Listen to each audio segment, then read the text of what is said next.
നീ എന്താ ഒറ്റക്ക്? അളിയനെവിടെ? അത് ശരി, ആ എന്താ അളിയനല്ലാതെ എനിക്ക് ഒറ്റയ്ക്ക് വരാൻ പാടില്ലേ? നിക്ക് എന്റെ 2 പിക്ക് തന്നെ. ഒന്ന് പോയ ചെക്ക. ഉമ്മ എവിടെ? ഉമ്മ അവിടെ ഒന്നുമില്ല, കല്യാണത്തിന് പോയതാ.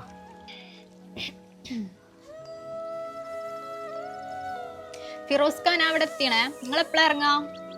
ചായയും കിടക്ക് ഞാൻ ടേബിളിൽ വെച്ചിട്ടുണ്ട്. പിന്നെ മോനെ സ്കൂളിൽ നിന്ന് പിക്ക് ചെയ്യാൻ മറക്കല്ലേ. ഇവക്ക് ഇതെന്താ പറ്റി? പണ്ടത്തെ പോലെ ഒന്നും തല്ലുണ്ടാക്കാൻ പോലും വരുന്നില്ലല്ലോ. ഇപ്പൊ ഒന്നും സംസാരിക്കാൻ പോലും കിട്ടുന്നില്ല. ഇനിയിപ്പോ ഇവിടെ എന്തെങ്കിലും പ്രശ്നം ഉണ്ടാവോ? ആ, അളിയനൊന്ന് വിളിക്കണം. ഹലോ അളിയ, സുഖല്ലേ? ആടാ, എന്താ വിളിച്ചേ?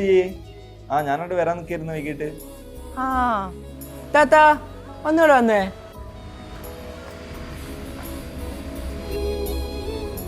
എന്താപ്പ ഇത്? ഇത്രയും കാലം ഇല്ലാത്ത വുമൻസ് ഡേ വിഷും ഗിഫ്റ്റും ഒക്കെ. എന്റെ ചെറുപ്പം തൊട്ടുള്ള ഫാഷൻ ആയിരുന്നില്ലത്. അതെ, കല്യാണം കഴിഞ്ഞു വന്നോ കുട്ടികളായെന്നോ പറഞ്ഞ് ഫാഷൻ ആയി വെക്കേണ്ട ആൾക്കാരല്ല വുമൻസ്. എന്നാലേ സൂപ്പർ ഫ്രഷ് ആയി ഷൈൻ ചെയ്യാൻ ഒരുങ്ങിക്കോ.